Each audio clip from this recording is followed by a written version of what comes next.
Atin po ngayong binasbasa ng mga kandila na ating dala-dala. Tanda po ng ating tradisyon ng pagpapahalaga una sa liwanag.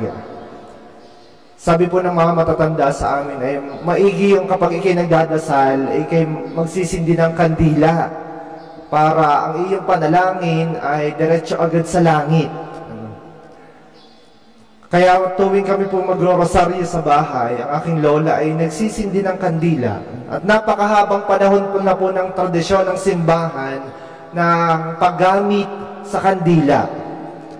Dahil una, ang kandila ay nagsisimbolo sa liwanag na dala ni Kristo.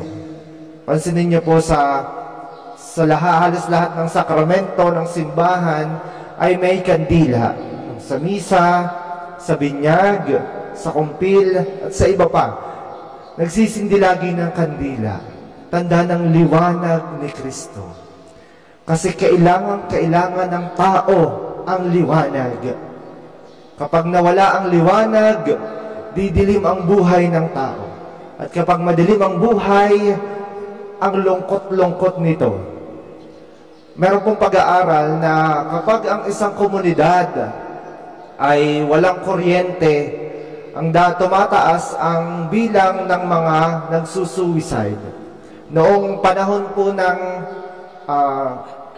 Yolanda, pagkatapos tumama ng napakalakas na bagyong Yolanda sa Leyte, may mga nakaligtas.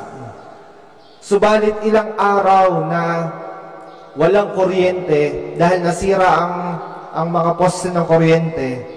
At yung mga survivors, ang daming bumagsak sa depression dahil sa dilim ng paligid. Tapos ay hindi nila alam kung ang gagalawan pa nila ay may bangkay. Ang daming nalungkot, na-depress, may ilang nag-suicide dahil sa hirap ng pinagdadaanan, dahil sa kadiliman. Kaya ang tao hindi kayang mabuhay sa dilim.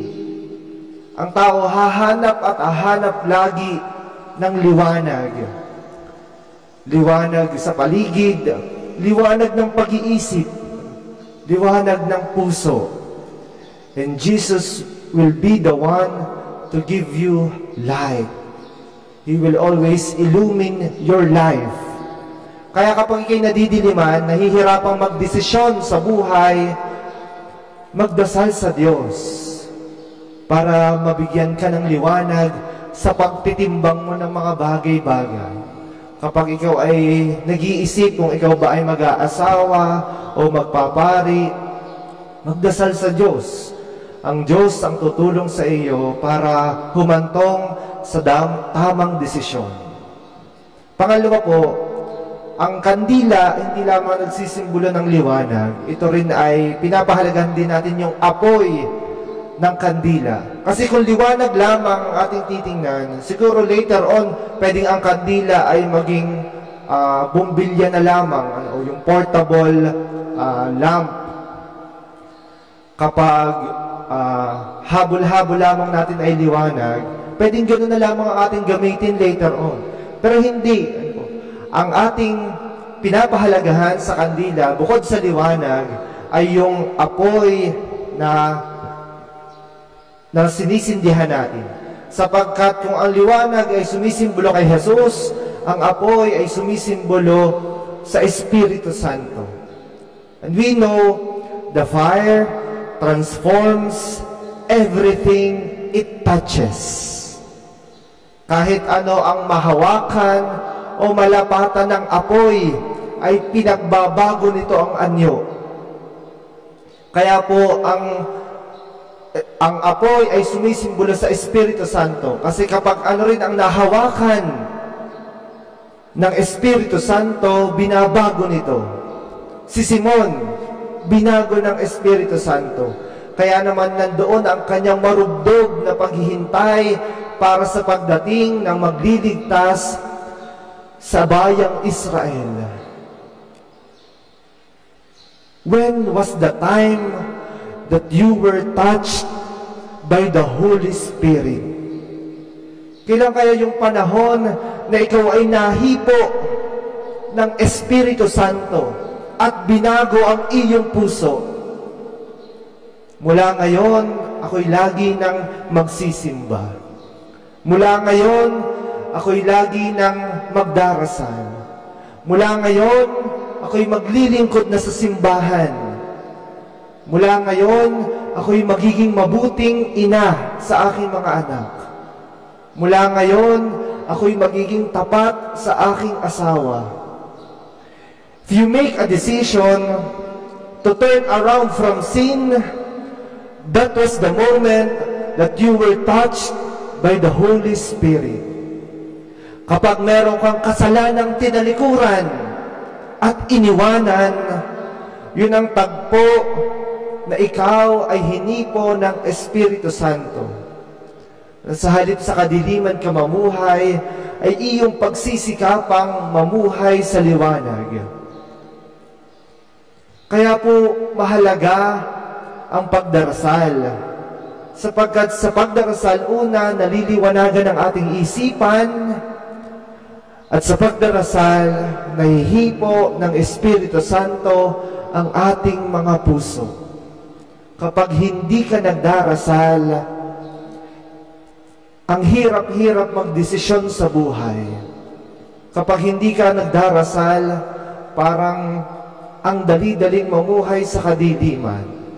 Kapag hindi ka nagdarasal, siguradong may aalagaan kang kasalanan. Kasalanang mahihirati ka na. Kasalanang magiging bahagi na ng iyong buhay. Kasalanang hindi mo natatalikuran, sapagkat hindi nahihipo ng Espiritu Santo ang iyong puso.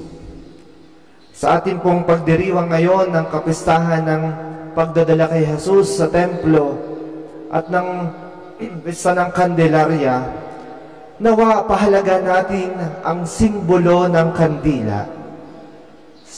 Ang kandilang sumisimbol sa liwanag na si Jesus. Kandilang sumisimbolo sa Espiritu Santo na apoy. At kandilang sumisimbolo sa Diyos Ama na may likha ng liwanag sa daigdig. Every time we light a candle, we remember the Holy Trinity, the Father, Son, and Holy Spirit. And every time we light a candle, we deepen our claim that we are Catholic, that we need God, we need light, we need the fire, we need Jesus, and we need the Holy Spirit and the Father who created everything that we see. Sa ating pagsisindi ng mga kandila, nawa lalong mapalalim ang ating paghahangad na makausap ang Diyos sa pamamagitan ng panalangin upang araw-araw maliwanagan ang ating buhay, upang araw-araw mahipo ng Espiritu Santo ang ating puso, ang ating buong pagkatao. Palakpakan ng Diyos sa paanan.